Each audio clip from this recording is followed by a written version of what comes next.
তাহলে কিন্তু কত আরো থাকিবে ইয়াত করি ভয়ঙ্কর আন্দোলন আমরা করিম আমরা দিল্লি পর্যন্ত কাপে দিম আমার মুখ্য দাবি হল অতি শীঘ্রে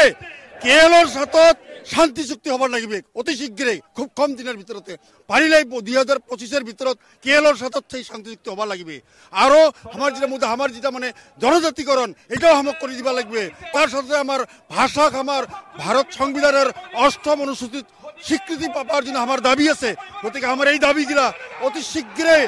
পূরণ করার জন্য আমরা ভারত সরকার আমরা এই গণসমাবেশের জন্য আমরা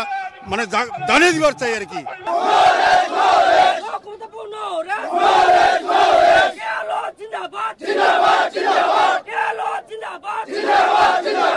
আমি আজি বছর দিন আমি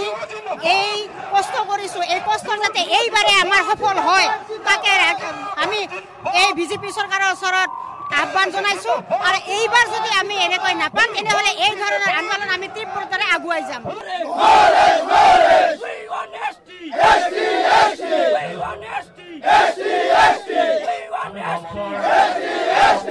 এই মুহূর্তত আমি এটাই কথা কব খুজিছো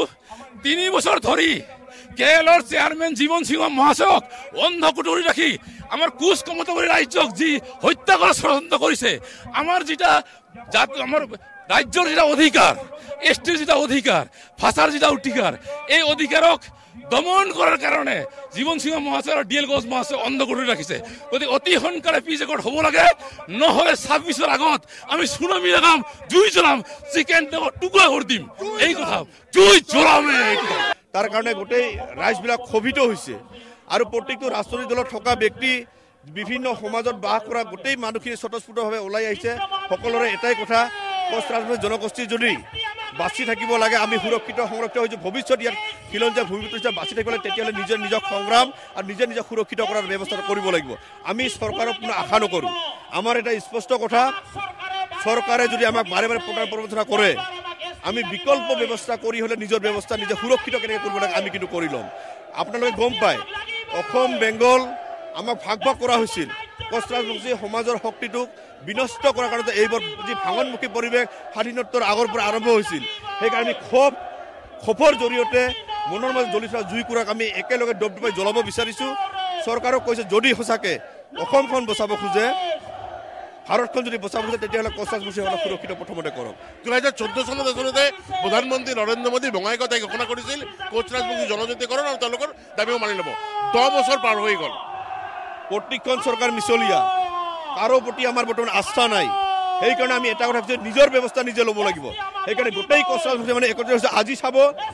হাজাৰ মানুহ নিজৰ স্বাভিমান অটুট ৰখাৰ কাৰণে মৃত্যু পৰ্যন্ত লোৱাৰ কাৰণে কিন্তু মৃত্যু হোৱাৰ কাৰণে কিন্তু মানুহ সাজু হৈ আছে আমাৰ এটা স্পষ্ট কথা বেলেগৰ তলত আমি তুচ্ছ তাচ্ছ হৈ থকাতকে নিজে যদি আমি শ্বহীদ হ'ব লাগে আমি শ্বহীদ হ'ম জাতিৰ কাৰণে 1 ইঞ্চিও আমি পিছুৱাই নাহোঁ